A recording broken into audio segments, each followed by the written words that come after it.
Capítulo 1. Aquele dia de verão estava mesmo sendo muito quente. O sol de rachar não dava trégua um segundo, contribuindo para fazer minguar de vez os poucos recursos hídricos que ainda restavam nos reservatórios que abasteciam São Paulo. A megalópole fervilhava. Além do calor intenso e da falta de água que ameaçavam arrasar a vida não só na capital paulista, mas em toda a superfície da terra, a agitação nas ruas beirava o desespero. Gente correndo por todos os lados, carregando seus pertences, indo para onde não se sabia ao certo, procurar outro lugar para viver, armazenar alimentos, arrebanhar os entes queridos, fazer o que nunca tinha podido fazer antes. O sistema todo no qual as pessoas haviam acreditado e vivido durante anos ameaçava ruir, cedendo lugar a um medo generalizado de sucumbir à falta de água. E não faltavam oportunistas mal-intencionados que, também temerosos por suas vidas e bens, não hesitavam em roubar, violar, pisotear, para garantir para si alguma vantagem ou segurança nos tempos vindouros tão incertos. O caos era completo. Pela última vez, Samuel e alguns integrantes de seu grupo estavam reunidos na casa de Lúcia e Dan, antes que esta também fosse invadida e saqueada. Não havia tempo a perder. Em breve, toda a cidade grande, cujo abastecimento de água estivesse comprometido, se tornaria uma armadilha e a sobrevivência nela seria muito difícil. As meninas Hannah, Isa e Teodora já foram com o Heitor e o Eli, disse Dan. A Sofia também já foi, completou Marion. O Noel arranjou tudo. O Tobias está com ele, explicou Victor. E o Benjamin? Perguntou Samuel. Ele foi um dos primeiros a ir para a Chapada, respondeu Lúcia. Foi com Tobias. Mas estou preocupada com a Rafaela e o Tsarion. Eles não iam direto para Igatu? Perguntou Flora. Disseram que sim, mas gostaria de ter certeza de que conseguiram passagem de Moscou para cá. Faz dias que não temos notícias deles. Devem estar a caminho, tranquilizou Dan, também exibindo uma fisionomia séria que dava a entender que estava bastante preocupado com o casal. Somos só nós, então, observou Flora. O Henri conseguiu mais gasolina. Deve estar chegando em breve, disse Dan. Será que não é melhor dar uma ligada para ele? Sugeriu Marion, e avisar que já estamos aqui? Os celulares não estão funcionando direito, interveio Victor, lembrando que a falta de água na cidade vinha ocasionando cortes frequentes no fornecimento de energia elétrica e afetando também a telefonia celular. E como vamos nos falar? Perguntou Marion preocupada. Telepatia, Marion, telepatia. Essa é a modernidade do agora, respondeu Samuel. O acesso à água havia se tornado complicado em diversas regiões do planeta e vários países sofriam com a escassez desse bem tão precioso e indispensável à vida. O lixo acumulado ao longo dos anos e a poluição dos rios agravavam essa situação, tornando ainda mais difícil encontrar água potável e aumentando focos de doenças nas regiões mais habitadas, em função de condições de vida insalubres. Surgiam agora magnatas da água vinculados a grupos econômicos poderosos que detinham fontes minerais, terras com minas d'água, rios e cachoeiras perenes, que investiam em poços artesianos e faziam do comércio da água um negócio muito lucrativo. Diante desse cenário complicado, os governos trataram de regularizar e controlar a distribuição desse bem sagrado, aprovando novas leis, criando decretos, impondo o toque de recolher nas cidades em que a agitação e a revolta da população ameaçavam sair do controle. Mas, apesar das medidas governamentais, não dava mais para segurar o povo. A falta de planejamentos e investimentos públicos adequados e a ausência de uma cultura de reaproveitamento das águas obrigavam os moradores das cidades, já secas, a se mexer, abandonando seus lares em busca de novas paragens para viver. No entanto, muita gente não tinha para onde ir e tampouco tinha opção de se estabelecer em outro lugar, transformando cenários urbanos em campos de batalha áridos e desoladores. Não era mais seguro permanecer nas cidades e quem podia buscava refúgio no campo ou em países onde ainda havia esperanças de sobrevida. Alguns locais intocados da África e a América do Sul, especialmente o Brasil, por conta da riqueza de suas bacias hídricas, tinham se tornado o destino daqueles que procuravam um local ainda um pouco preservado de toda essa desgraça que revestia o planeta azul de uma aura escura e densa. O fluxo de gente vindo de todos os cantos do mundo era intenso e não havia como conter essa nova diáspora que trazia pessoas da Europa, das Américas do Norte e Central, além de uma enxurrada de orientais, a maioria destes chineses. Samuel havia antevisto esse cenário sombrio e aterrorizante, com conflitos em todo o mundo e disputas por domínio e poder econômico, ameaçando a sobrevivência de todos os seres. Contudo, a realidade possível de futuro, que outrora se revelara a ele, estava vinculada a cataclismos sísmicos e climáticos sacudindo o planeta e arrancando impiedosamente de seus sonhos os mais desavisados e despreparados. Lembrava-se muito bem da visão que tivera em sua última noite no grande hotel de Gatu, com as paredes de seu quarto rachando, as portas do armário se escancarando, as gavetinhas da mesa caindo no chão e as poltronas e o criado mudo deslizando no assoalho bem encerado.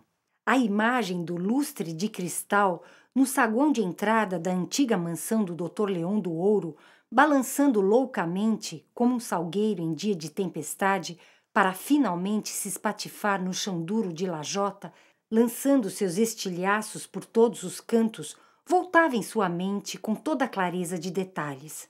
No entanto, não aconteciam terremotos, furacões ou tsunamis, tampouco havia vulcões entrando em erupção. O caos e a agonia decorriam do mau uso dos recursos naturais, do descaso em relação à natureza e do tratamento inadequado do lixo humano. A inconsciência e inconsequência do próprio homem transpareciam também na dificuldade de se repartir a água e permitir a todos o acesso a ela. Ainda capturada em uma visão do mundo essencialmente materialista e individualista, a maioria das pessoas continuava no registro de luta e competição por mais posses, poder e agora água. Mas este não era o momento adequado para ponderações sobre tais temas. Dan, Lúcia, Marion, Flora, Victor, Henri e Samuel apressavam-se com os últimos preparativos para a viagem sem volta que pretendiam fazer rumo à Chapada Diamantina. Desta vez, teriam que ir de carro, levando com eles tudo o que consideravam indispensável para a situação. Flora, Lúcia e Marion haviam comprado alimentos e preparado lanches para a jornada que prometia ser longa. Eram mais de 1.600 quilômetros até Andaraí. Dan e Victor estavam preocupados com a segurança e Henri com as estradas já muito congestionadas. Samuel carregava a bússola, que havia acomodado cuidadosamente em uma nova caixa de madeira, lisa e de cor clara, substituindo a antiga, finamente esculpida com motivos florais, que ficara seriamente danificada no incêndio na casa dos funcionários da mansão da colina. Estava em seus planos retornar à morada do Altíssimo para explorar possibilidades de futuro, em busca da opção de maior consciência para todos. Capítulo 2. A viagem foi longa e cansativa, mas depois de 3 dias de estradas com trânsito muito lento em diversos trechos, os 7 que vinham de São Paulo, formando um pequeno comboio de 3 carros, reconheceram ao longe aquela paisagem que lhes era tão familiar. O cenário imponente da Chapada Diamantina exibia silenciosamente sua solidez, apesar do tumulto que tomava conta do planeta. Alguns quilômetros depois, os recém-chegados identificaram o povoado de pedra com casarios históricos do século XIX. Ao entrar na vila, passaram na frente da igreja, do cemitério, da galeria de arte e memória e, antes de seguir rumo ao grande hotel de Gatu, onde o Noel os esperava, pararam alguns minutos na praça central para sentir o ambiente e esticar as pernas. E lá estava o busto de João Astolfo, reavivando a memória do tempo em que haviam vivido no abrigo da cachoeira. A pizzaria havia sido ampliada e a loja de especiarias de Dona Matilda continuava de portas abertas. No entanto, não se via mais turistas caminhando descontraidamente pelas ruas, atraídos pelas belezas da região ou interessados em desfrutar a natureza. A fisionomia séria e pesarosa dos transeuntes dava a entender que a população e os novos visitantes de Gatu acompanhavam atentos os noticiários, pois todos estavam preocupados em se esquivar do caos que reinava nas cidades grandes e que dava sinais de se aproximar a passos largos do vilarejo de pedra incrustado no coração da Chapada Diamantina. O pequeno grupo ainda passou na frente da pousada da Casa Rosada, que continuava absolutamente igual, com a fileira de janelas grandes de ambos os lados da porta de entrada que dava para a calçada estreita e a rua pavimentada de pedra. Era como se tudo o que haviam vivido naquele vilarejo tivesse acontecido há poucos dias. Só faltava o recepcionista, que agora ocupava o lugar do Sr. Alvino, aparecer na porta para dar-lhes as boas-vindas. Até a casa que haviam alugado no passado pareceu-lhes familiar, apesar da reforma feita para acomodar a sede do Instituto Transdisciplinar de Zarec. Sabiam que o Instituto havia falido, que Zarec havia retornado a São Paulo para cuidar da saúde e que o antigo reitor nunca mais aparecera na universidade em São Paulo, onde Samuel passou a dar palestras esporádicas como professor convidado. Nos últimos anos, além de dar continuidade a seus projetos de valorização da vida com os mutirões em prol da saúde pública e da revitalização do cenário urbano, Samuel empenhara-se em compartilhar as experiências de portais e viagens dimensionais vividas pelo grupo transdisciplinar na Morada do Altíssimo. Desta forma, procurava estimular os outros a rever pensamentos cristalizados, egrégoras grupais, medos e dúvidas que obscurecem os olhares e levam as pessoas a preferir se manter arraigadas ao concreto, ao senso comum, ao habitual, à parcela da realidade que conseguem perceber, sem vislumbrar novas possibilidades mais felizes para si e a comunidade. Mas agora que a vida nos centros urbanos havia se tornado difícil e mesmo às vezes impossível, desestabilizando todo o sistema social, econômico e político formatado pelos homens, muitos acordavam da letargia que os havia cometido por anos, séculos ou mesmo milênios, dando-se conta de que todas as coisas antes consideradas inabaláveis e imutáveis eram transitórias, como tudo na vida. Porém, aqueles que se identificavam profundamente com seus corpos, suas posses, seus títulos ou a condição de vida construída a duras penas ao longo dos anos, se viam invadidos pelo medo de sucumbir a qualquer instante, por conta da falta de água, antevendo o desaparecimento de suas realidades particulares em um piscar de olhos. Assim que o acesso à água se tornara complicado na cidade de São Paulo, muita gente fora procurar Samuel. Viam-no como uma tábua de salvação que poderia eventualmente poupá-los de sofrimentos e indicar o caminho para um mundo mais aprazível.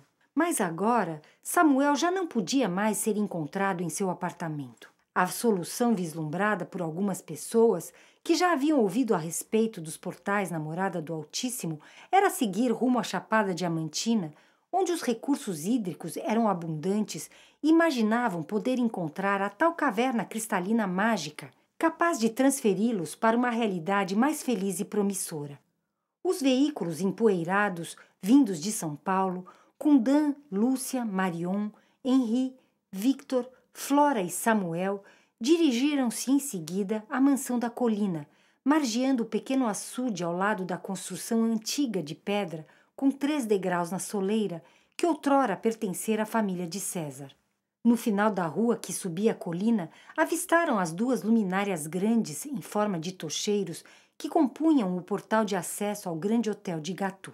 O jardim continuava bem cuidado, ainda florido, apesar do calor intenso que assolava a região. Assim que os 3 carros estacionaram na frente do casario colonial, no pátio recoberto de pedriscos cristalinos, Noel apareceu na soleira de sua mansão. — Enfim, vocês chegaram! Exclamou ele, em tom animado. — Eu já estava ficando preocupado. Como foi a viagem? E, cumprimentando e abraçando os amigos recém-chegados, continuou. — Nossa, Como é bom revê-los! Estava com saudades. Logo apareceram também Tobias, Heitor e Eli, que ajudaram a descarregar os carros, e Sofia, que, como Noel, já estava impaciente com a demora dos amigos. Hannah, Isa, Teodora e Benjamin tinham ido fazer um passeio pelas redondezas com a criançada. Em breve estariam de volta. Os filhos de Noel, Júlia e Matias, bem como os 2 meninos de Janaína, adoravam a companhia desses amigos de São Paulo. Matias agora era um garotinho crescido de 6 anos. Vivia seguindo Benjamin, imaginando-se explorar trilhas misteriosas e reeditando aquelas histórias que seu pai lhe contava sobre viagens fantásticas e portais em cavernas cheias de cristais. A mãe do menino, percebendo o espírito aventureiro do filho destemido e ousado, nunca deixava Matias se afastar muito de casa. Porém, quando estava com Benjamin, deixava-o passear mais longe, pois estava em companhia de gente grande. No saguão de entrada, o belo lustre de cristal continuava exibindo um brilho especial, mesmo com suas lâmpadas apagadas por causa da claridade que penetrava ao recinto através da porta e das janelas com vista para o jardim e para o pátio da frente. Mais adiante, no salão, os 7 que acabavam de chegar pararam alguns instantes na frente da foto imensa da morada do Altíssimo, acima da lareira. Os portais e as viagens dimensionais haviam sido um marco em suas vidas e todos guardavam uma lembrança viva dos níveis de realidade visitados. Desde então, o mundo nunca mais fora o mesmo para nenhum deles. Seus horizontes de percepção haviam se alargado, conferindo-lhes um novo olhar, atento ao balé de energias que compõe a vida. Interrompendo esse retorno momentâneo ao passado, Janaína apareceu para dar as boas-vindas ao pessoal que acabava de chegar e ajudar a acomodar cada um em seu quarto. Ela tinha se tornado o braço direito de Noel na administração do hotel. Além do setor de alimentos e bebidas, que administrava com absoluta competência, também supervisionava a arrumação dos quartos e zelava para que todos os ambientes do hotel se mantivessem impecáveis. Passamos na frente da sua loja na vila e vimos que continua com movimento bom, observou Marion. Na verdade, o movimento de turistas aqui em Igatu está muito fraco, mas está dando para manter a loja na vila, além da que tenho aqui no hotel, respondeu Janaína, dizendo a Marion que continuava fazendo chutneys e geleias gourmets maravilhosas. Ela havia, inclusive, desenvolvido novos sabores exóticos e excepcionais. Sua última criação era a geleia dueto, absolutamente sublime, com uma camada de geleia de papaya e outra de cassis. E como vai, Dona Matilda? Continuou Marion. Volta e meia ela aparece por aqui. Já deve ter ido para casa, mas amanhã vocês a encontrarão, com certeza. Até o marido de Janaína passara a frequentar o hotel regularmente, ajudando a cuidar da manutenção. Aparentemente, Noel também tinha se acertado com ele. Mas o filho de Dona Matilda não apareceu para cumprimentar os paulistanos. Quando soube que o professor Samuel tinha chegado, preferiu não encontrar aquele que tanto difamara pela internet alguns anos antes. Com que cara se apresentaria na frente dele? Além do mais, tinha assuntos mais importantes a tratar. Andava muito preocupado, pois seu filho mais velho tinha sido convocado a servir no exército, coisa que não o agradava de jeito nenhum. Não queria filho dele fazendo serviço militar justo neste momento em que os conflitos pipocavam no mundo inteiro, por conta da escassez de água em diversas regiões. Sem contar que tinha também um receio danado de que toda essa confusão chegasse a Igatu, trazendo mortes para a cidade, e ele não tinha a menor pretensão de morrer tão cedo. Janaína acompanhou Samuel àquele mesmo quarto amplo, onde ele já havia ficado hospedado antes, com a cama grande e confortável, o criado mudo ao lado, o armário embutido moderno, as 2 poltroninhas e a mesa de trabalho compondo o mobiliário. Como sempre, havia um arranjo de flores sobre a mesa, dessa vez com canelas de ema, dando um toque feminino ao aposento bem decorado com um enxoval de babados e estampas coloridas.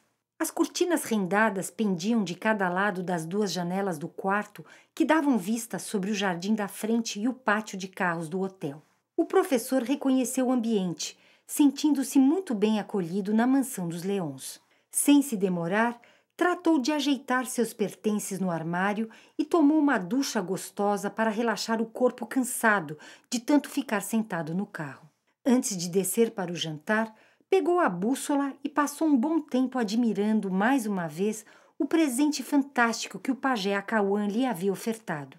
Como se também estivesse reconhecendo o ambiente, o cristal majestoso começava a exibir uma tonalidade mais clara e azulada do que quando estava em São Paulo. Em breve, ele voltaria a brilhar intensamente e desempenhar a função para a qual havia sido confeccionado. Samuel acomodou-o então de volta em sua caixa nova e o deixou sobre a mesa de cabeceira, ao lado do abajur. Daria mais uma olhada na bússola antes de dormir. Queria acompanhar de perto a sua metamorfose. Não se demoraria no jantar e retornaria rapidamente ao quarto. Estava cansado. Precisava deitar-se, dormir cedo e repousar. Capítulo 3. Depois do jantar, a turma de São Paulo se recostou nos sofás confortáveis do salão principal, ouvindo Noel contar as novidades de Gatu. Desde o retorno deles, há 4 anos, após terem ficado desaparecidos por 5 anos, nunca mais se ouvira falar de gente sumindo ou aparecendo na Chapada. A trilha que levava à morada do Altíssimo passou a ser frequentada por turistas, exceto em dia de lua cheia, quando costumava ficar fechada para manutenção. A ausência de ocorrências de desaparecimentos devolveu certa tranquilidade à vila. Mas agora os tempos eram outros e as preocupações também. Não se falava mais no professor Samuel e quem ainda se recordava dele perguntava-se intimamente se haveria algum jeito de fugir desse mundo ameaçado por falta de água e conflitos generalizados que faziam pensar em tempos de guerra e escapar para outra realidade através de algum portal dimensional. O movimento aqui, agora, é de gente querendo salvar a própria pele, explicou Noel. Sempre tem grupos se reunindo à noite na Chapada, procurando por naves alienígenas, imaginando ETs vindo resgatar os humanos. É curioso como tem gente que quer ser resgatada por outros seres, mas que nunca se preocupa em cuidar dos outros seres, observou Hannah. Como é que pensa que vai ser resgatado se só pensa em si e, no máximo, em sua família mais próxima? Completou Sofia. Também já ouvi falar de teorias sobre seres mais evoluídos que supostamente apareceriam na Terra no final dos tempos ou de um ciclo planetário para salvar os humanos, acrescentou Tobias. E por que só os humanos? Perguntou Teodora. Já vi animais de estimação bem mais purinhos e sinceros do que muita gente que conheço. Aqueles que não estão esperando ser resgatados por ETs na Chapada estão na igreja, rezando fervorosamente pela própria salvação, retomou Noel. Mas salvação do quê? Perguntou Eli. De si mesmo? De suas criações e projeções inconscientes? A rigor é isso mesmo. O que acontece fora é o que está dentro da gente, concordou Dan. Alguns cientistas concordam que o mundo pode ser entendido como uma possibilidade da consciência. Está todo mundo preocupado com essa questão da água e em se esquivar desse clima de guerra que já tomou conta dos centros urbanos. A coisa está mesmo feia. A violência já está se alastrando por todo canto, prometendo escassez também de alimentos, remédios e muito sofrimento e dor, continuou Noel. Ninguém quer passar por isso. E com essa situação, como é que está o movimento aqui no hotel e na vila? Perguntou Henri. Parece que a pizzaria vai bem. Apesar do cenário econômico tão incerto, não tive a impressão de que as coisas estejam tão mal por aqui. Não é bem assim, respondeu Noel. Ninguém mais vem para cá para ficar hospedado em pousada ou em hotel, tampouco para gastar com supérfluos. A turma vem para se estabelecer de vez, comprar terras. O mercado imobiliário daqui deu uma inflacionada brutal nos últimos meses. Em contrapartida, a Aisha já fechou o spa dela e ouvi dizer que em breve a pousada da Casa Rosada também vai suspender suas atividades por tempo indeterminado. Quanto ao nosso movimento aqui no grande hotel, também está muito fraco. Estamos com pouquíssimos hóspedes. Mas a Janaína e eu estamos cortando gastos, já simplificamos o cardápio, está dando para segurar a onda, por enquanto. Aliás, acabou de chegar um casal que disse que te conhece, Samuel. Parece que assistiu a algumas de suas palestras em São Paulo. O nome deles, como é mesmo o nome deles? Hélio? Não. Hugo. Hugo e Fátima. Acho que é isso. Pode ser? Um casal relativamente jovem, um cara fortão com uma moça miudinha, loirinha. Talvez, pode ser, respondeu Samuel, sem muita certeza de a quem Noel se referia. Imagino que o povo esteja se preparando para dias difíceis, armazenando mantimentos e remédios, supôs Lúcia. Tá todo mundo fazendo isso sim, mas ainda não é aquele sufoco, continuou Noel. Tem muita lavoura por aqui e toda a casa tem um poço, uma hortinha e um pé de fruta no quintal. Além do mais, Igatu fica longe dos grandes centros urbanos. Muita coisa tem que acontecer até essa calamidade toda chegar aqui. De fato, sempre é mais fácil encontrar alimento e água no campo, concordou Tobias, porém já intuindo que, muito provavelmente, logo apareceria mais gente em Igatu buscando, assim como eles, um local mais seguro para passar esse período caótico da história do planeta. Embora estivesse contente em rever os amigos, interessado em saber o que se passava na vila, Samuel não se demorou em dar boa noite a todos e retornar ao seu quarto. Enquanto subia as escadas para o pavimento superior da antiga mansão do Dr. Leão do Ouro, ouvia a conversa animada na sala que prometia se alongar madrugada adentro e lembrou-se das outras tantas vezes que o grupo estivera ali reunido. Pegou o corredor que levava ao seu aposento e parou na frente da porta de seu quarto, enquanto procurava no bolso o cartão de sua chave magnética. Sentia-se como se estivesse replicando o movimento feito diversas vezes antes. Ao entrar em seus aposentos, tirou os sapatos, foi ao toalete, lavou as mãos, o rosto, escovou os dentes e, de volta ao quarto, passando os olhos sobre a mesa de cabeceira, levou um susto. A caixa com a bússola não estava mais ali.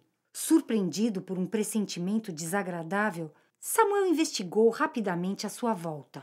Procurou a bússola no armário, nas malas, na mochila, no banheiro, debaixo da cama, das almofadas e dos travesseiros, atrás das cortinas, revirou a colcha e a roupa de cama. Nada, nem sinal dela. Colocou então o calçado de volta nos pés e desceu as escadas apressadamente, pulando alguns degraus. Algum de vocês, por acaso, pegou a bússola que estava no meu quarto? Perguntou Samuel, um pouco ofegante e pegando a turma de surpresa. O pessoal sentado no salão da lareira, em frente à foto da morada do Altíssimo, permaneceu em silêncio alguns segundos, olhando com espanto e ares interrogativos para Samuel. — Como assim? Perguntou Henri, tomando a palavra. — O que aconteceu? Ela não está com você? Antes de descer para o jantar, guardei-a na caixa nova e deixei-a sobre a mesa de cabeceira no meu quarto, ao lado do abajur, disse Samuel. Agora, ao retornar lá, não encontrei a caixa. Já revirei o quarto e nada. Ela sumiu. Será que alguém entrou no quarto enquanto a gente estava jantando? Supôs Lúcia. Talvez uma camareira tenha entrado para dar uma arrumada nas camas, sugeriu Marion. Quem sabe ela mudou a bússola de lugar, guardou no armário? Já olhei no armário, disse Samuel. Só faltava essa, a bússola sumir, exclamou Victor. Ou alguém roubar a bússola, completou Henri. Mas por que alguém roubaria a bússola do Acauã? Perguntou Teodora. Se uma camareira entrou no quarto, o que ela faria com a bússola? Perguntou Flora. Não quer dizer que uma camareira tenha roubado a bússola, disse Hannah. As camareiras sempre dão uma conferida nos quartos ao anoitecer, mas conheço bem as moças. Nunca aconteceu esse tipo de coisa aqui no hotel, disse o Noel, exibindo uma fisionomia séria e já se levantando para procurar a Janaína. Ele precisava verificar se algum funcionário havia entrado no quarto do professor enquanto estavam jantando. Em caso afirmativo, teria que descobrir quem era. Felizmente, havia instalado em todo o seu hotel aquele sistema de cartões magnéticos para abrir portas, que armazena nas fechaduras a data e a hora em que são abertas. Além do mais, havia câmeras de segurança espalhadas por todo o hotel. Verificaria os horários das últimas aberturas gravadas na fechadura da porta do quarto de Samuel e olharia a gravação da câmara de segurança do corredor do andar de cima, no exato momento dessas aberturas. Em breve, pegaria o espertinho, não tinha dúvida disso. Noel apanhou então o aparelho que, quando acoplado às fechaduras das portas, fornece as informações referentes às últimas vezes em que foram abertas, e se dirigiu ao quarto do professor, acompanhado de Eli, Tobias, Marion, Victor e do próprio Samuel. Todos permaneceram em silêncio enquanto Noel, compenetrado, colhia os dados de que precisava. Depois de alguns instantes, ele disse: "Ninguém abriu essa porta durante o jantar." "Não?" perguntou Samuel espantado. "Não. A movimentação registrada aqui é somente a sua, Samuel", acrescentou Noel, checando mais uma vez os códigos armazenados na fechadura com o do cartão de Samuel. "Como é que então a bússola sumiu?" retomou Samuel. O pequeno grupo entrou no quarto já completamente revirado. Marion voltou a verificar os armários e o banheiro e Eli procurou mais uma vez debaixo da cama e entre as cobertas, travesseiros e almofadas. Noel, Tobias e Victor foram direto inspecionar as janelas que davam vista sobre o pátio da frente da casa. "Foi você que deixou esta janela encostada?" perguntou Noel a Samuel. "Não abri janela nenhuma e também não reparei se alguma delas já estava encostada quando cheguei. As janelas costumam ficar com os vidros fechados por conta do ar-condicionado", explicou Noel. "E me parece que a tranca aqui está quebrada ou foi forçada", acrescentou Tobias, apontando para marcas de algum tipo de ferramenta pontuda, aparentemente usada para arrombar a janela. Noel tinha dificuldade em acreditar no que via. Como é que alguém havia entrado no quarto pela janela? O pé direito do casarão colonial era alto e o quarto do professor Samuel estava no andar de cima. O ladrão devia ser bastante ágil para conseguir subir pela fachada da casa, apoiando-se nas molduras das janelas de baixo e nas trepadeiras e arbustos que rodeavam a mansão. Tinha ainda que ser habilidoso para arrombar a fechadura da janela sem fazer muito barulho. Apesar da escuridão noturna, dava para ver marcas de sapato com terra no peitoril da janela e sinais claros de arrombamento.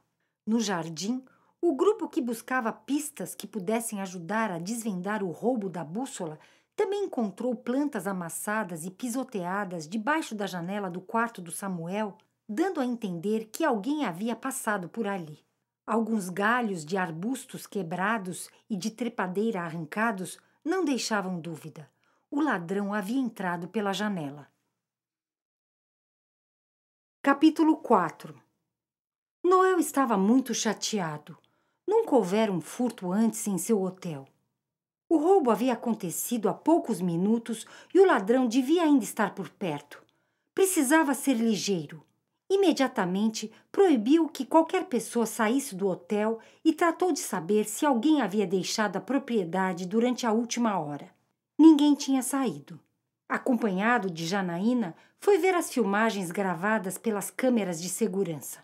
Infelizmente, não havia nenhuma que mostrasse aquela área externa específica da casa debaixo da janela do quarto do Samuel, o que dificultava a investigação. No entanto, podia ver o que alguns funcionários estavam fazendo na hora do jantar dos paulistanos. "Não consigo ver nada de estranho acontecendo", disse Janaína, reconhecendo a movimentação habitual do hotel, sem identificar nada que lhe chamasse especial atenção. Noel foi então conversar com todos os funcionários, mesmo os que apareciam nas câmeras em seus afazeres costumeiros, para verificar onde estavam na hora do jantar, o que faziam, se estavam sozinhos ou acompanhados, se haviam visto alguém escalando a fachada do casarão ou circulando pelo jardim durante a última hora, se haviam notado algo de suspeito ou fora do habitual. Aproveitou para convocá-los a ajudar na investigação do furto ocorrido.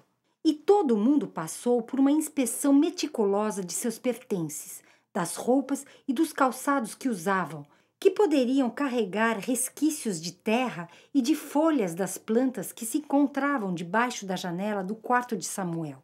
Nem mesmo Janaína e o marido dela foram poupados da busca minuciosa de Noel.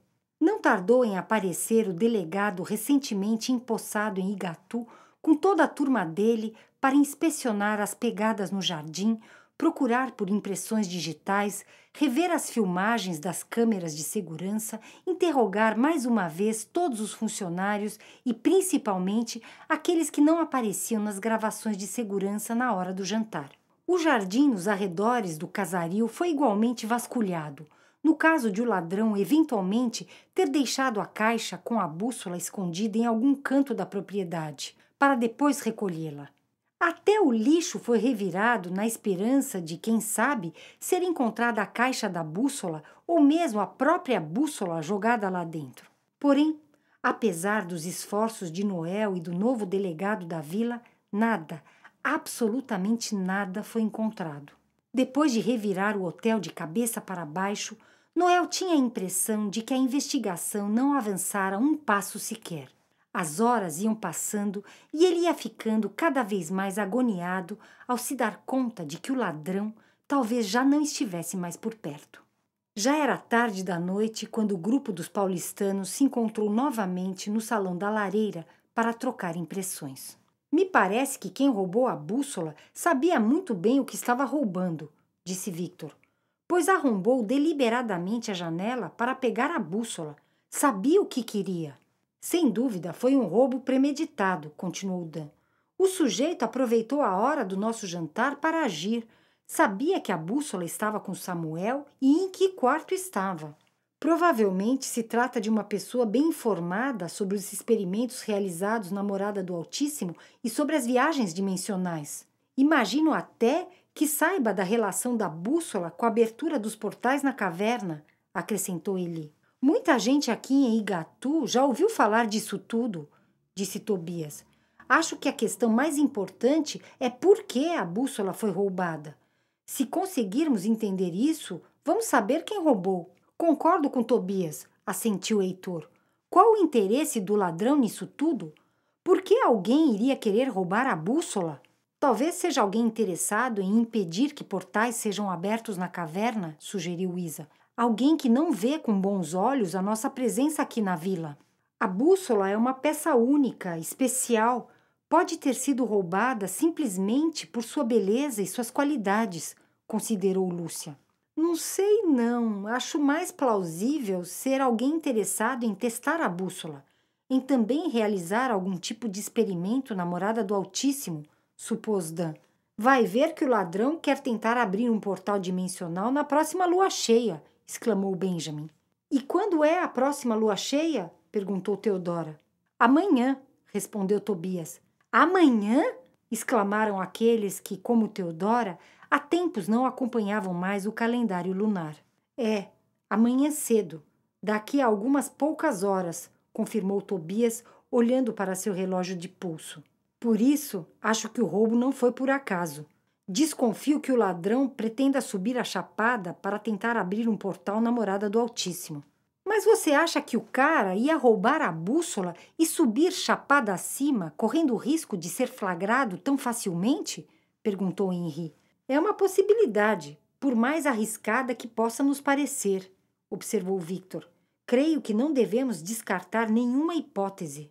Noel concordava que o roubo não havia sido por acaso e sabia muito bem da lua cheia no dia seguinte. Mas se o ladrão estivesse planejando usar a bússola para conjurar portais dimensionais na caverna cristalina, já na madrugada do roubo, seria muito fácil desmascará-lo. Bastaria subir aquela trilha bem conhecida do grupo e pegá-lo em flagrante. O sujeito certamente estaria preparado para isso, se é que, de fato, tinha mesmo ido à morada do Altíssimo logo em seguida ao roubo, ponderava a turma na sala da lareira. Também, talvez a proximidade da lua cheia fosse apenas mais um elemento para distraí-los e embaralhar ainda mais a investigação. Pelo menos, por hora, não parecia ser o caso de eles subirem apressadamente chapada acima. Além do mais, embora não fosse mais o supervisor-geral do Parque Nacional da Chapada Diamantina, Noel tinha bastante influência na administração regional e muitos contatos na polícia. Portanto, logo cedo, no dia seguinte, Daria um jeito de colocar 2 homens de sentinela na trilha, já costumeiramente fechada na lua cheia, para vigiar a circulação por ali e pegar qualquer suspeito que eventualmente retornasse do alto da chapada por ali. Noel ainda subiria pessoalmente à morada do Altíssimo, acompanhado de alguns policiais e de seus amigos. A turma, cansada e frustrada por não ter conseguido reaver a bússola, acabou indo se deitar de madrugada, quando a lua, redonda e luminosa, mais brilhante do que nunca, já despontava enorme no horizonte, indicando que um portal poderia ser aberto a qualquer instante na caverna sagrada. Certamente, o dia seguinte seria muito movimentado, mas precisavam descansar um pouco, antes de pegar a trilha que serpenteava a encosta rochosa até o alto da chapada. Capítulo 5. Noel não retornou para casa. Tentou dormir um pouco, ali mesmo no hotel, mas não conseguiu. Desfilavam em sua mente milhões de suposições acerca do ocorrido e possibilidades de suspeitos, e o marido da Janaína não lhe saía da cabeça. Apesar de aceitar que trabalhasse na manutenção do hotel, sempre sentiu uma ponta de desconfiança em relação a ele. Não seria de estranhar que agora estivesse envolvido no roubo da bússola.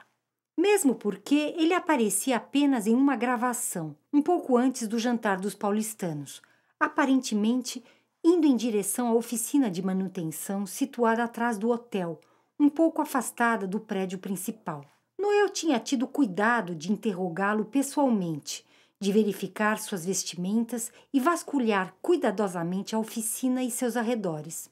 Porém, não conseguiu encontrar nenhuma evidência que sugerisse o envolvimento do filho da dona Matilda no caso. Ao contrário, o sujeito outrora tão desagradável lhe pareceu sensibilizado com o ocorrido e disposto a colaborar nas buscas. Noel rolou mais um tempo na cama sem dormir, até que resolveu retornar ao escritório para dar uma nova examinada nas filmagens das câmeras de segurança. Precisava pegar o ladrão e recuperar a bússola. Sentia que cada instante era precioso e não dormiria enquanto não tivesse esclarecido esse roubo em seu hotel. Ao passar pelo saguão do hotel, reparou que a porta de entrada estava aberta e reconheceu as vozes de Tobias e Heitor conversando do lado de fora no pátio da frente. "O que vocês estão fazendo aí, a essa hora?" perguntou Noel, estranhando encontrá-los ainda acordados. "Você já viu a lua cheia?" perguntou Tobias. Noel olhou para o céu e entendeu muito bem a pergunta de Tobias, voltando a considerar a hipótese de o ladrão talvez não ter esperado amanhecer para subir à morada do Altíssimo. E antes que respondesse qualquer coisa, ouviu atrás dele Eli dizendo: "Vocês também estão acordados? Pelo jeito, você também não conseguiu pegar no sono", reparou Heitor, achando curioso os 4 se reencontrarem ali no pátio, espontaneamente. "E que lua, hein?" continuou Eli, admirando o céu de poucas estrelas em função da claridade da lua. "Tô com o sentimento de que o ladrão já deve estar indo para a morada do Altíssimo, se é que ele já não está lá. Vocês acham mesmo que ele vai esperar amanhecer para ser flagrado durante o dia pela gente?" "Também não acredito que ele espere o dia raiar para ser desmascarado", continuou Tobias. "Então, o que estamos fazendo aqui?" perguntou Noel. "Como assim? O que você quer dizer com isso?" retrucou Heitor com cara de espanto. "Você acha que a gente deveria ir à morada do Altíssimo a essa hora da madrugada?" "E por que não?" respondeu Noel. "Nem mesmo sabemos se o ladrão foi mesmo para a chapada", argumentou Heitor. "Muitos de nós estamos com esse sentimento de que talvez o safado já esteja a caminho da caverna cristalina. Então, o que estamos esperando para ir ao encalço dele?" insistiu Noel. Se os 4 haviam se encontrado ali de madrugada, certamente não era por acaso. Logo entenderam que deveriam subir a chapada imediatamente. Heitor, Eli e Tobias trocaram de roupa e apanharam suas mochilas com todo o material necessário para a subida. Noel deixou um recado debaixo da porta de Samuel, comunicando a mudança repentina de planos, e telefonou para o delegado, que já sabia do caso, solicitando sua ajuda. O chefe de polícia prometeu agrupar alguns homens e encontrá-lo em breve no sopé da encosta rochosa, para então seguirem todos juntos à morada do Altíssimo. Ele acompanharia Noel nessa investigação. O ponto de encontro com os policiais era próximo ao início da trilha. Noel, Tobias, Eli e Heitor foram de carro até lá. Porém, antes, Noel passou em sua casa para trocar de roupa, pegar seus equipamentos de sobrevivência na mata e aproveitou para enfiar no bolso de sua mochila um par de diamantes graúdos de boa qualidade que guardava para eventuais traslados dimensionais. Todavia, ao chegar ao local combinado com o delegado, não havia ninguém e tampouco sinal de gente se aproximando. Os 4 aguardaram alguns minutos. Noel tentou diversas vezes se comunicar com o colega policial por celular, mas nada. Passado mais um bom tempo, os 4 resolveram seguir sozinhos. Os sujeitos atrasados certamente reconheceriam o carro de Noel estacionado ali perto e os alcançariam em breve. Heitor, Eli e Tobias caminhavam a passos firmes atrás de Noel, que abriu o caminho. Ao observar Noel à sua frente, com a calça de camuflagem, a camiseta justa colada no corpo, o cinto e o coturno militar, ele lembrou-se da primeira vez que subira a morada do Altíssimo com o supervisor do parque. Quanta coisa havia acontecido desde então!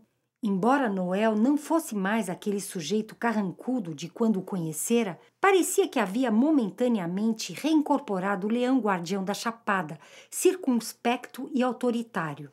O antigo supervisor do Parque Nacional da Chapada Diamantina seguia com expressão sisuda, pois sabia que tipo de gente poderiam encontrar pela frente. Precisava ir preparado. Não se tornaria presa fácil para um larápio safado. Para conseguir se comunicar no submundo dos ladrões, tinha que saber dialogar na linguagem deles, truculenta, se assim fosse necessário. Não chegaria à frente de um surripiador de bússola como um cordeirinho indefeso. Poderia até ser manso como uma pomba, mas teria que ser astuto como uma serpente. Em Roma, faça como os romanos. Portanto, para lidar com vibrações mais densas, era preciso incorporar novamente o leão da Chapada. Mas agora, diferentemente de há alguns anos, manifestava esse tipo de comportamento conscientemente, sem ser atravessado por emoções descontroladas que o compeliam a reagir. Havia se tornado senhor de si, de suas emoções. A umidade do orvalho mantinha a temperatura amena e a lua cheia garantia boa visibilidade na trilha, tornando as lanternas absolutamente dispensáveis. Os olhos de todos rapidamente se adaptaram à claridade natural da madrugada de céu claro e os 4 redescobriam aquele caminho que já haviam percorrido tantas vezes, agora com perfumes, brilhos e barulhinhos inéditos. Para os 3 paulistanos, essa caminhada nas primeiras horas do dia estava sendo uma experiência excepcional, e quando chegaram ao alto da Chapada, um rasgo luminoso em tons dourados surgiu baixo no horizonte, anunciando a aurora.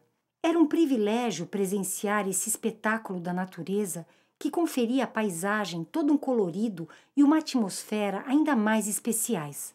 Daria uma foto lindíssima, pensou ele. Mas dessa vez ele não carregava nenhuma máquina fotográfica.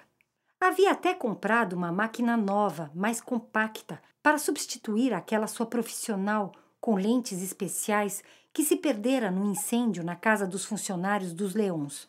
Porém, naquela madrugada, ao colocar as coisas apressadamente na mochila, esquecera-a sobre a mesa de seu quarto. Apesar de a fotografia continuar sendo seu passatempo predileto, não se dispunha mais a ficar parando o tempo todo para tentar capturar a realidade através de lentes fotográficas.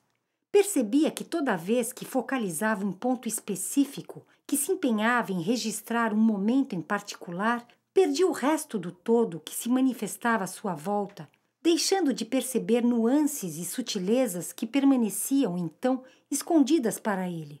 Preferia agora aproveitar mais intensamente o presente, a se empenhar em congelá-lo em uma imagem que poucas vezes voltava a olhar depois.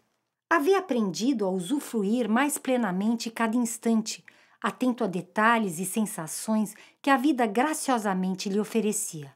Eli, Heitor, Tobias e Noel aproximaram-se lenta e silenciosamente da morada do Altíssimo. Nenhum policial havia ainda aparecido. o que de certa forma contribuía para manter tudo quieto, sem turbulências no ar que pudessem denunciar a presença deles. Pegariam o ladrão de surpresa, caso ele realmente estivesse ali, com a bússola. Assim, encerrariam de vez esse episódio do roubo, desmascarando o safado dissimulado que andava livremente pelas dependências do hotel. A chegada dos 4 à morada do Altíssimo coincidiu com o sol rompendo o horizonte de chapadas e começando a iluminar as paredes da caverna. Como não havia mais a passagem estreita ligando a trilha à ânfora cristalina, os raios dourados do amanhecer incidiram diretamente sobre os inúmeros cristalzinhos incrustados na rocha, acendendo a lâmpada de Aladim. Ao lado do poço, também reavivado com a luminosidade do amanhecer que mergulhava nele, a bússola obedientemente desempenhava sua função, somando seus brilhos aos reflexos que ricocheteavam nas paredes da caverna sagrada. Capítulo 6. Ao acordar no dia seguinte e se preparar para descer para o café da manhã no restaurante do hotel, Samuel reparou no bilhete deixado por Noel de madrugada, debaixo de sua porta. Conferindo as horas e se dando conta de que já não era mais tão cedo, apressou-se em procurar o recepcionista da manhã ou algum outro funcionário do hotel que eventualmente tivesse mais informações sobre os 4 amigos ou sobre o roubo da bússola. Logo encontrou Dan, Lúcia, Benjamin, as meninas, Flora e Victor. Ninguém sabia de nada e Noel não tinha ligado. Quanto ao delegado, também ninguém tinha notícias dele.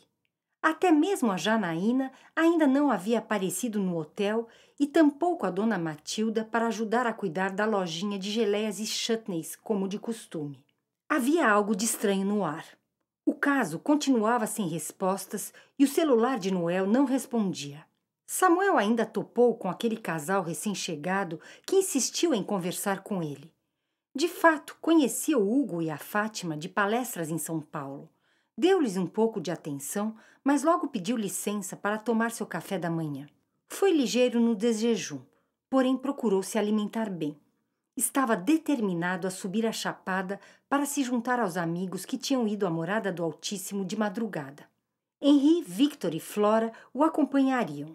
O professor sabia dos riscos de ir à morada do Altíssimo na lua cheia.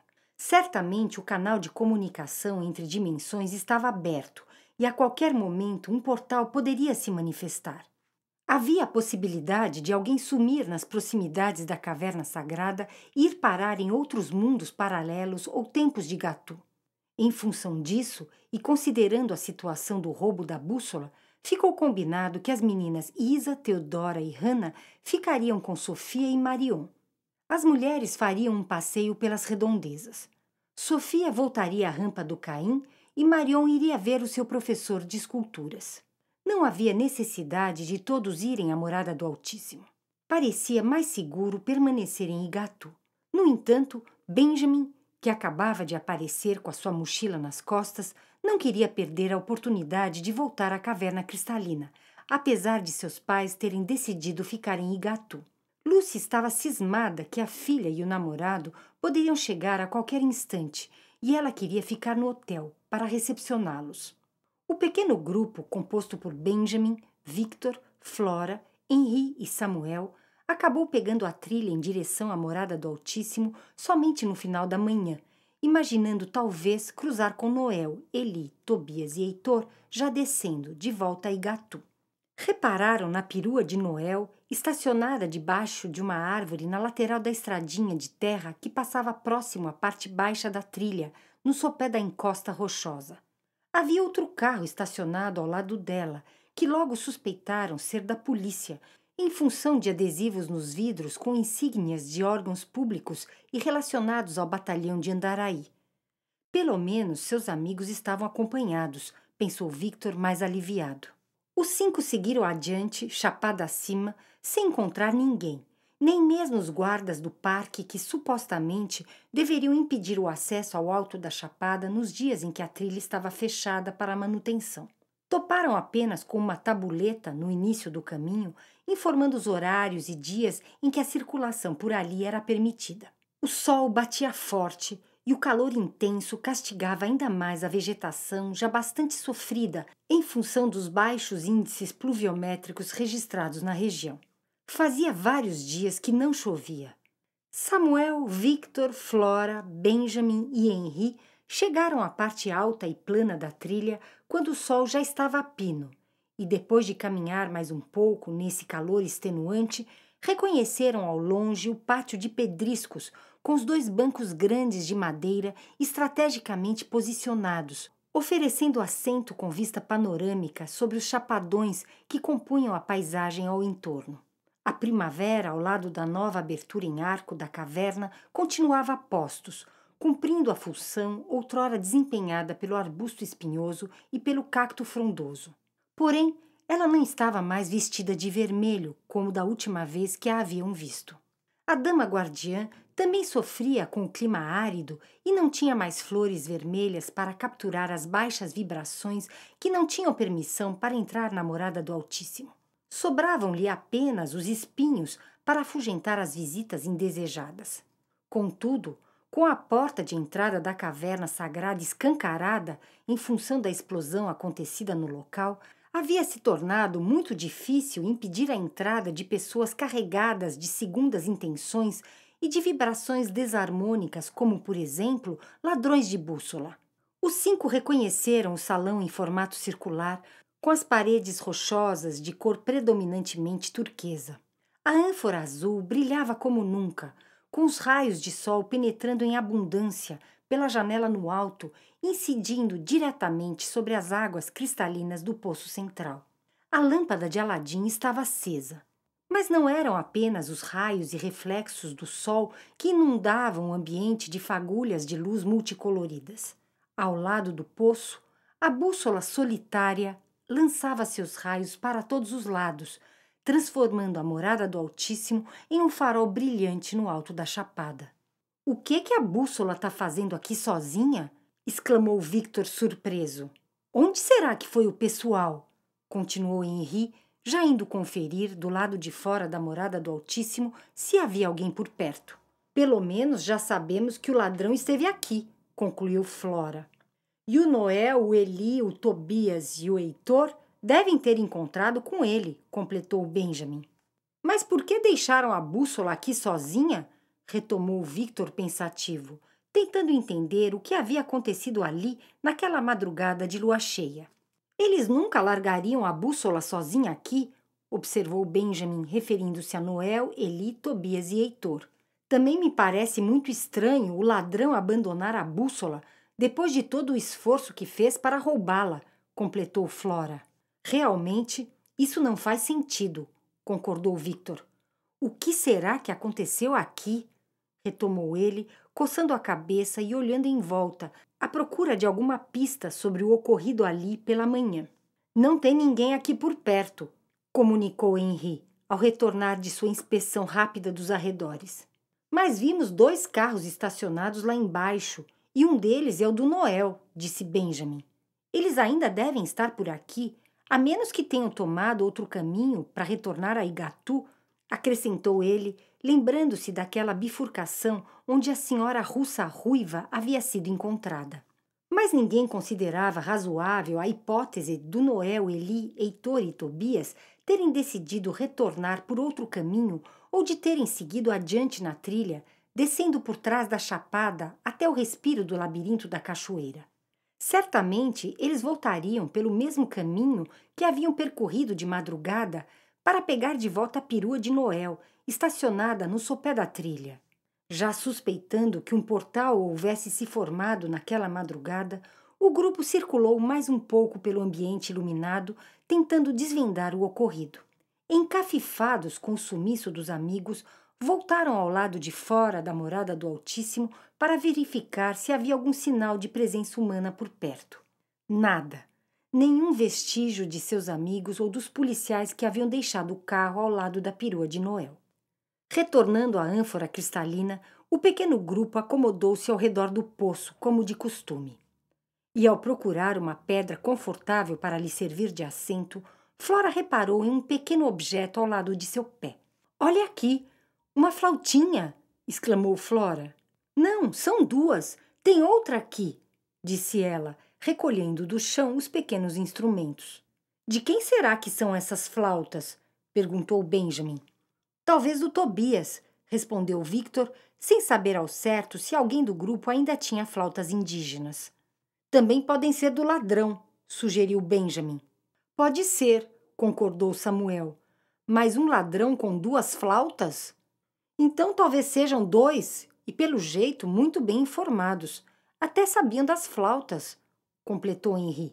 Não dá para saber ao certo de quem são essas flautas, mas não há dúvida de que veio gente aqui com a intenção clara de tentar abrir um portal, concluiu Victor.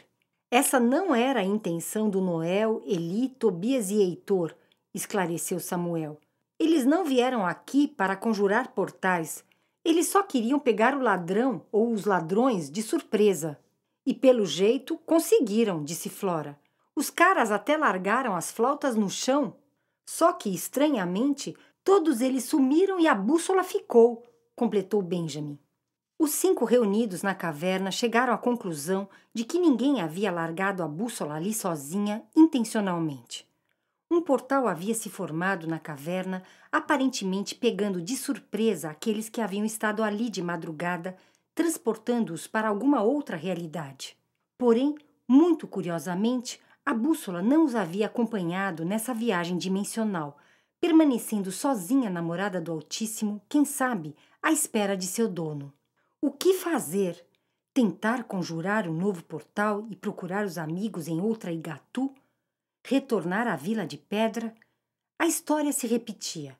Samuel e Benjamin lembravam-se muito bem da vez em que mais da metade do grupo desaparecera em meio ao nevoeiro formado na morada do Altíssimo. Não seria de se espantar que Noel, Eli, Tobias e Heitor tivessem se transladado para outra realidade junto com os ladrões. Mas antes que mais alguém também se aventurasse por um portal, teriam que ter certeza de que os amigos não estavam mesmo ali por perto ou, eventualmente, a caminho da delegacia com os ladrões, por mais inverossímil que isso lhes pudesse parecer. Os 5 resolveram, então, inspecionar mais uma vez os arredores da morada do Altíssimo, em busca de pegadas no chão e indícios da passagem dos amigos por ali. Caminharam na trilha até um pouco mais adiante, mas o calor insuportável do meio da tarde os forçava a buscar abrigo na caverna. O melhor a fazer naquele momento era mesmo tratar de se proteger do sol que queimava tudo sem piedade. De volta à ânfora cristalina, o pessoal aproveitou para refrescar os braços e o rosto nas águas claras do poço, que nem pareciam mais tão geladas. Flora e Benjamin experimentaram as flautinhas, extraindo delas alguns acordes bem desafinados, na opinião de Victor. Enquanto ponderavam sobre o que fazer, compartilharam seus lanches trazidos nas mochilas. Além das tradicionais barras de cereais, das frutas, dos sucos e da água, Flora tinha castanhas, tâmaras, damascos turcos e uvas passas, que deram um toque especial ao piquenique improvisado, em meio aos raios e reflexos luminosos que cruzavam aquele refúgio mágico.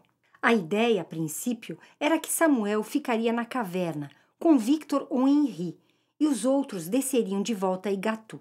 Contudo, os 5 não tardaram em perceber que, estranhamente, em algum instante que não sabiam precisar exatamente o qual, a abertura em arco que dava para o pátio de pedriscos simplesmente deixou de existir.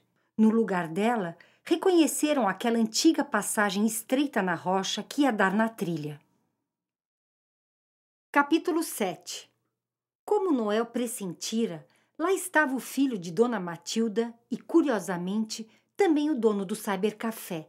Os dois, absolutamente embasbacados diante da transformação da pedra misteriosa à frente deles, pareciam hipnotizados por ela. E de tão empenhados que estavam em soprar alguns refrãos nas flautinhas indígenas que tinham em mãos, nem repararam no leão da chapada que se aproximava lenta e cautelosamente, acompanhado de seus amigos. Quando Noel, Eli, Tobias e Heitor irromperam na ânfora cristalina, os ladrões de bússola, que não esperavam companhia àquela hora, levantaram-se de onde estavam em um sobressalto, deixando cair no chão seus pequenos instrumentos musicais. Olhares inquietos e investigativos cruzaram o cenário iluminado. Sentindo os músculos tensionados e o coração acelerado, o marido de Janaína encarou Noel de forma desafiadora, enquanto seu comparsa, também em estado de alerta total, fez menção de querer pegar a bússola. "Parados aí!" gritou Noel, fazendo o dono do cybercafé retroceder, as paredes da caverna tremer e o tempo congelar. Por um instante que pareceu uma eternidade, todos se entreolharam em silêncio. Noel aproveitaria esse momento de suspense para agilmente apanhar a bússola e guardá-la em sua mochila.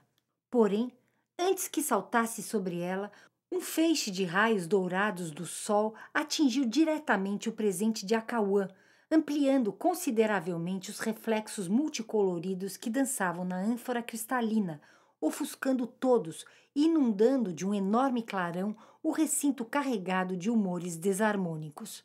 Quando Noel voltou a enxergar alguma coisa na ânfora cristalina, procurou pela bússola, mas ela já não estava mais ali, ao lado do poço, logo à sua frente, como havia acabado de ver. E ao reparar que no lugar da abertura em arco que dava para o pátio de pedriscos com os bancos de madeira e a vista sobre os chapadões, via aquela passagem estreita de antes da explosão que ligava a morada do Altíssimo à trilha, logo deduziu que tinha voltado no tempo. Os 4 amigos entreolharam-se, entendendo que haviam mudado de realidade e já se perguntando para que momento do passado de Gatu teriam então se transladado. Apesar da situação incomum e desafiadora, Heitor, no fundo, estava contente. Era a primeira vez que vivia de fato um portal. Em compensação, o marido de Janaína e o dono do cybercafé foram tomados de um desespero descontrolado. Saíram correndo pela única abertura estreita que encontraram naquela toca de onça abafada, custando em acreditar no que viam. Depois voltaram esbaforidos e ficaram ainda mais assustados ao constatar que não tinham mais a bússola para ajudá-los a retornar ao tempo deles. O que haviam feito? Como rever a família? Tentavam em vão se acalmar, mas tudo parecia embaralhado demais em suas cabeças e eles não conseguiam entender nada do que acontecia. "Nunca achei que isso acontecia de verdade. Como é que pode? Será que estamos sonhando?" murmurou o dono do cybercafé, completamente atordoado e já falando sozinho. Noel, Eli, Heitor e Tobias permaneceram em silêncio. Não havia o que dizer para aliviar a tensão de seus novos companheiros de viagem. Apenas ouviram o discurso desordenado dos dois. De fato, o marido de Janaína havia arrombado a janela do quarto de Samuel para pegar a bússola. Ele conhecia muito bem a fechadura e o tipo de ferramenta pontuda com a qual poderia forçá-la a abrir. Também não teve dificuldade em escalar a fachada do hotel, agarrando-se às plantas e se apoiando na moldura da janela de baixo. Aí só foi entregar a bússola ao seu cupincha, que já o aguardava atrás da oficina de manutenção do hotel e que em seguida sumiu mata adentro, saindo sem ser visto pelo portão de trás da propriedade, driblando todas as câmeras de segurança instaladas por Noel. Quando indagado sobre o motivo do roubo, o filho de Dona Matilde explicou: "A gente só queria ver como é que funcionava essa coisa de portais." "E por quê?" perguntou Eli. "Para ver se dava mesmo para ir para outro tempo", continuou o dono do cybercafé. "Bom, se esse era o objetivo de vocês, acho que conseguiram", disse Tobias, voltando a reparar que na realidade para a qual tinham acabado de se transladar, a entrada da caverna ainda não havia sido explodida, levando-o a deduzir que haviam retornado ao passado. "Mas por que vocês planejaram esse roubo? Por que queriam conferir se era mesmo possível abrir portais e se transportar para outro tempo?" continuou perguntando Eli. "Meus 2 filhos querem ir para Salvador, para se juntar a baderneiros que estão quebrando tudo por lá, em represália ao descaso das autoridades diante dessa questão da falta de água", explicou o dono do cybercafé. "A mãe deles está desesperada, chora o dia inteiro. Não sabe mais o que fazer para que eles desistam de se envolver com essa gente da pesada. E o meu menino mais velho foi chamado para fazer o serviço militar", completou o filho de Dona Matilda. Pensamos que, quem sabe, com a bússola aqui na caverna, na lua cheia, conseguíssemos ver o que vai acontecer com nossas famílias e talvez até encontrar um jeito de evitar que nossos filhos se envolvam nesses conflitos na cidade grande. Se soubermos o que nos reserva o futuro, talvez possamos mudar esse futuro, continuou o dono do cybercafé, recompondo-se um pouco do susto e compartilhando seu desejo de se esquivar de uma realidade caótica que o amedrontava sobremaneira. Para os dois, havia passado, presente e futuro, e as coisas sempre aconteciam de forma linear e sequencial no tempo.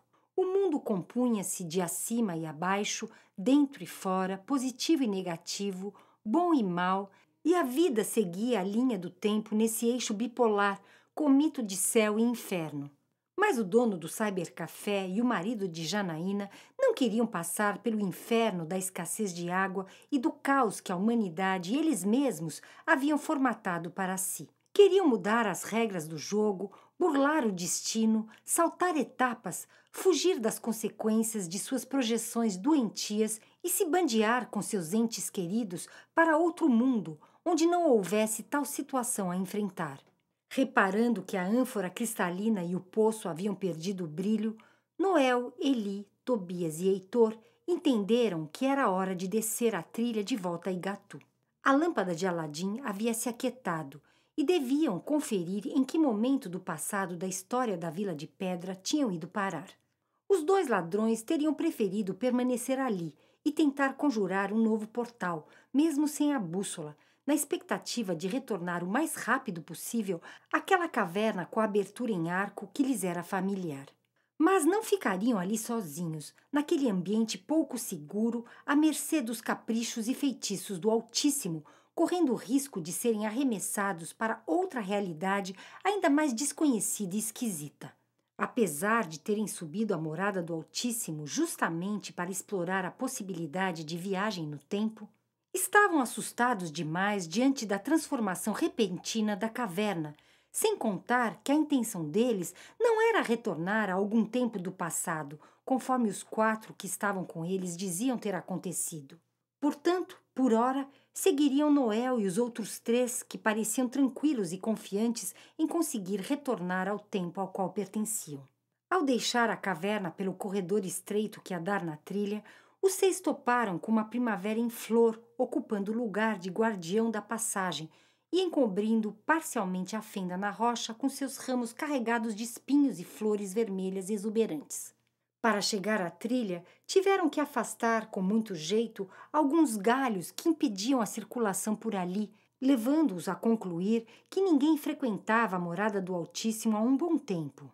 Curioso encontrar a dama de vermelho aqui, comentou Tobias. Eu imaginava ver o cacto ou o arbusto espinhoso. Que passado será esse? Perguntou Eli, considerando que, em nenhum dos episódios da história da Vila de Pedra que haviam visitado antes, tinham encontrado uma primavera de guardiã da passagem.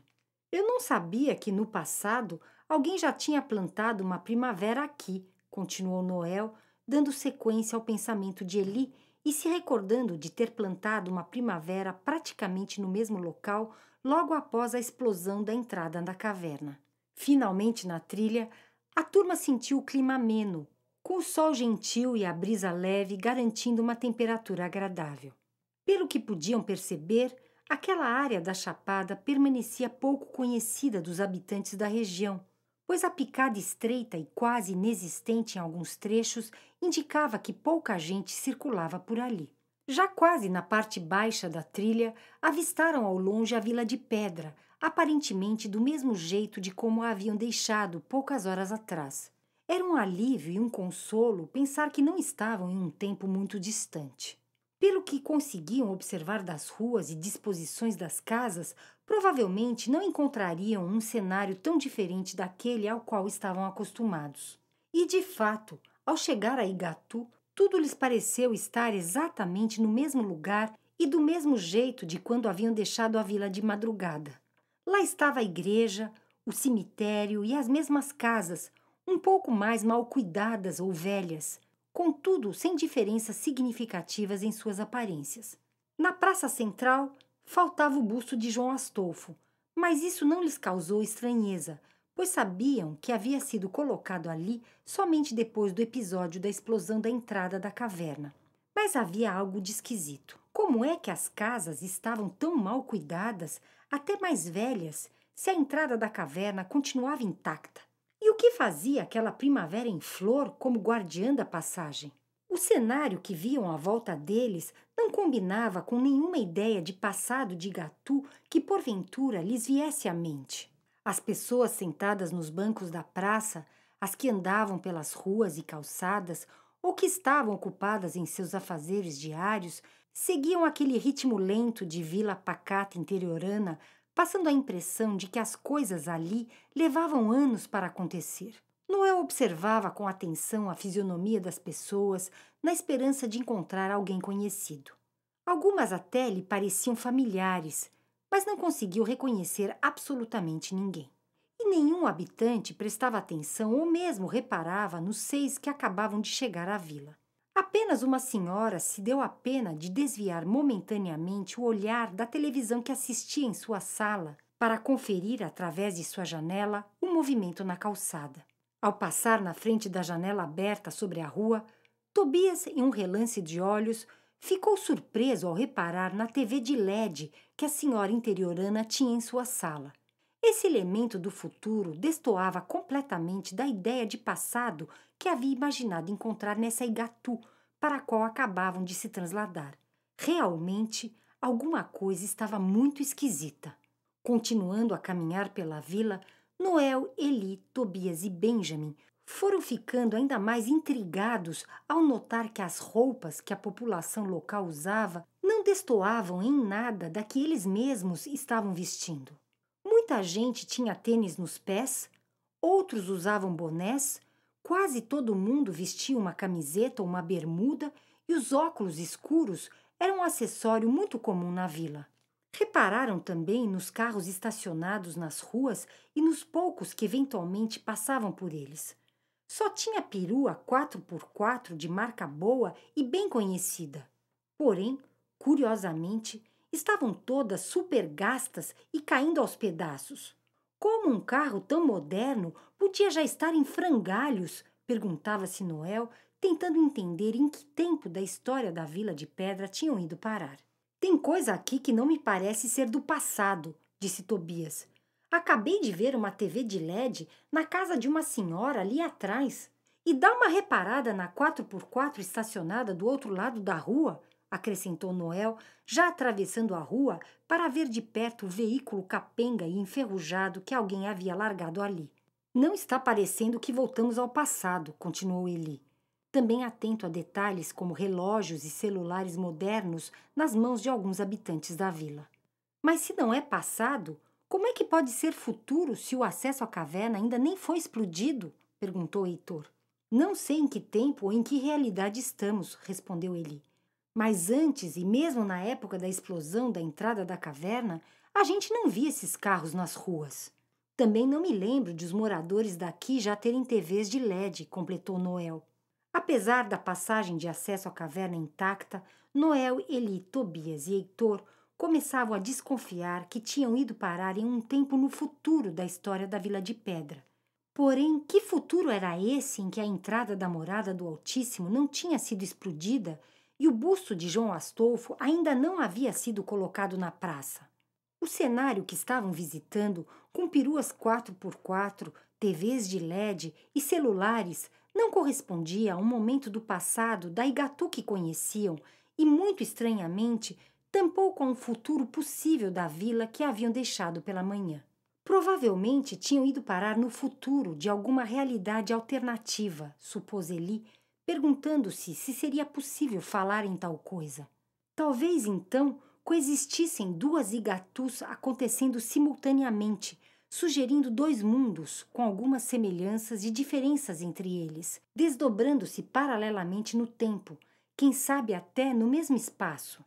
Mas isso tudo eram suposições mirabolantes demais para o grupo que acabava de chegar àquela Igatu, com acessórios eletrônicos e carros modernos caindo aos pedaços. Ainda teriam que descobrir o que havia acontecido aquela manhã na morada do Altíssimo. Capítulo 8. O filho de Dona Matilda e o dono do cybercafé nem ouviam direito a conversa dos quatro e tampouco estavam atentos a eventuais detalhes destoantes na vila. Não conseguiam enxergar nada fora deles de tão ocupados que estavam em tentar organizar suas ideias. Milhões de pensamentos confusos lhe passavam pela cabeça sem que conseguissem chegar a conclusão nenhuma sobre o que havia ocorrido com eles pela manhã. Já começavam a se convencer de que tudo que haviam vivido há pouco naquela caverna traiçoeira havia sido uma alucinação momentânea causada por aquela maldita pedra do xamã indígena. Ou então, talvez fosse o calor insuportável da chapada que lhes houvesse abalado os nervos. Chegavam a desconfiar que a tal bússola carregasse algum feitiço maligno que lhes houvesse afetado a mente. Nem queriam mais pensar nela, e se tinha sumido, tanto melhor. Não pensariam mais nisso. Teriam que encontrar outro jeito de garantir um futuro mais promissor para seus filhos. Agora, depois do estresse da madrugada, só queriam voltar para casa, rever a família, descansar na rede e esquecer essa experiência desagradável na morada do Altíssimo, sonhando encontrar uma vidinha pacata e rotineira, bem previsível e sem muitas surpresas. Não entrariam nessa conversa maluca sobre possibilidades de realidades paralelas sobrepondo-se em um mesmo espaço. Decididamente, isso tudo era uma aberração mental sem tamanho, da qual estavam com medo de participar. Além do mais, o cenário à volta deles lhes era bem familiar. Haviam vivido ali desde meninos e não seria agora que desconfiariam estar em outra realidade, mesmo se topassem com alguma perua 4x4 mais enferrujada do que eventualmente deveria estar. No entanto, ao dar com o nariz na porta trancada de seu estabelecimento comercial e ao reparar que todas as janelas estavam bem cerradas, além da fachada do imóvel completamente deteriorada, com o beiral podre do telhado ameaçando despencar, o dono do cybercafé se deu conta de que talvez não reencontrasse sua família e sua vidinha rotineira conforme havia imaginado poucos instantes antes.